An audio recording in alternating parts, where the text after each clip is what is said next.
Во среда на 12 февруари во ресторанот Амор, општина Кочани организира работна средба со кочанските стопанственици и Агенцијата за вработување на тема можности за усогласување на потребите за преквалификација и доквалификација на активните баратели на работа во стопанството.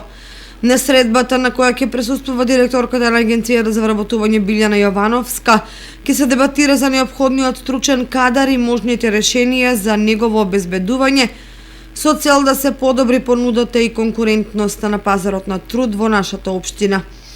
Општина Кочани иницираше представниците на локалниот бизнис сектор да изработат внатрешна анализа за потребата од стручни профили за функционирање и унапредување на производството. Со учество на средбата тие ќе дадат придонес во подобрување на условите за локален економски развој.